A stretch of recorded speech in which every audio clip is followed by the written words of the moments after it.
नमस्कार. थंडीच्या दिवसात मार्केटमध्ये मस्त ताजे हिरवे मटार येतात आणि या मटारपासूनच आज आपण बनवणार आहोत लहानांपासून मोठ्यांपर्यंत सगळ्यांचीच आवडती हॉटेलसारखी झणझणीत आलू मटारची भाजी. चला तर मग लगेचच आपण रेसिपीला सुरुवात करूया. पण त्याआधी तुम्ही जर माझ्या श्वेता धारवे रेसिपीज या चॅनेलला अजूनही सबस्क्राईब केलं नसेल तर बेल आयकॉनवर प्रेस करा आणि ऑलवर क्लिक करा आणि चॅनलला सबस्क्राईब करा. आलू मटारची भाजी बनवण्यासाठी गॅसवर मी एक पातेलं गरम करून ठेवलं आहे. त्यामध्ये 2 चमचे तेल घालायचं. तेल चांगलं तापल्यानंतर त्यामध्ये अर्धा चमचा जिरे घालायचं.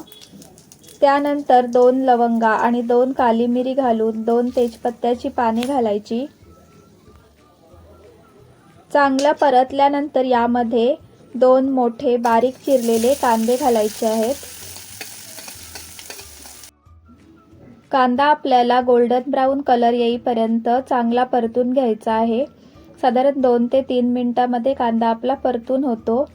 कांद्याचा कलर आता चेंज झालेला आहे. आता त्यामध्ये मी टोमॅटो प्युरी घालत आहे. मी इथे 2 मध्यम आकाराचे टोमॅटो घेऊन मिक्सरला वाटले होते आणि त्याची प्युरी बनवली होती. आता या टोमॅटो प्युरीलाही आपल्याला 2 ते 3 मिनिटं तेलावर परतून घ्यायचं आहे.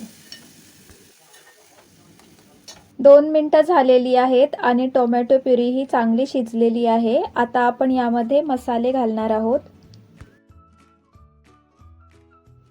आता पहिल्यांदा गॅसची फ्लेम लो करायची आणि यामध्ये पाव चमचा हिंग, अर्धा चमचा हळद, 1 चमचा धने पावडर, 2 चमचे लाल तिखट मसाला, इथे मी घरचा मसाला वापरलेला आहे, अर्धा चमचा गरम मसाला घालून तेलावर आपल्याला 2 मिनिटं परतून घ्यायचा आहे. जोपर्यंत याला तेल सुटत नाही तोपर्यंत आपल्याला परतायचं आहे.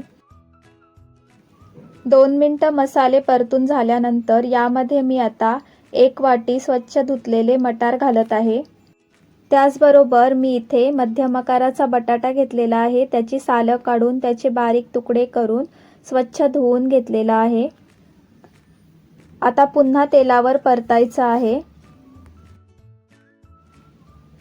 चांगलं मिक्स झाल्यानंतर मी आता यामध्ये 1 पेला पाणी घालत आहे.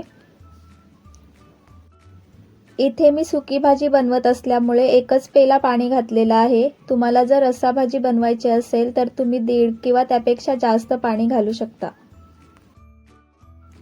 आता आपण या भाजीवर झाकण ठेवू आणि झाकणावर थोडंसं पाणी घालून आपल्याला मध्यम आचेवर 20 ते 25 मिनिटे ही भाजी शिजवायची आहे. झाकणावर पाणी घातल्यामुळे भाजी खालून करपत नाही आणि आपल्याला सारखी सारखी उघडून बघण्याची गरज लागत नाही. साधारण 20 मिनिटे झालेली आहेत. आपली भाजी चांगली शिजलेली आहे. आता यामध्ये आपण मीठ घालूया. मी इथे 1 चमचा मीठ घातलेला आहे. मिठाचे प्रमाण तुम्ही तुमच्या आवडीनुसार कमी जास्त करू शकता. त्यानंतर पुन्हा 1 उकळी काढायची.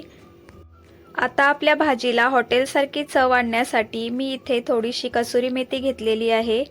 ती हातावर अशा प्रकारे क्रश करून घ्यायची आणि ती भाजीमध्ये घालायची.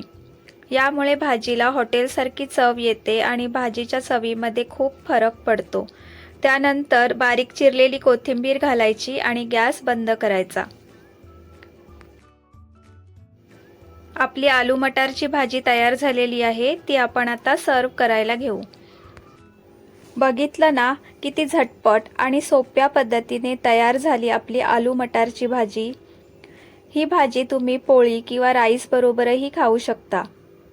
तुम्ही सुद्धा ही रेसिपी नक्की ट्राय करा आणि कशी झाली ते कमेंट करून सांगा. आजचा व्हिडिओ जर आवडला असेल तर व्हिडिओला लाईक करा, शेअर करा आणि त्याचबरोबर चॅनलला सबस्क्राईब करायला विसरू नका. पुन्हा भेटूया अजून एका इंटरेस्टिंग रेसिपीसोबत. तोपर्यंत बाय बाय.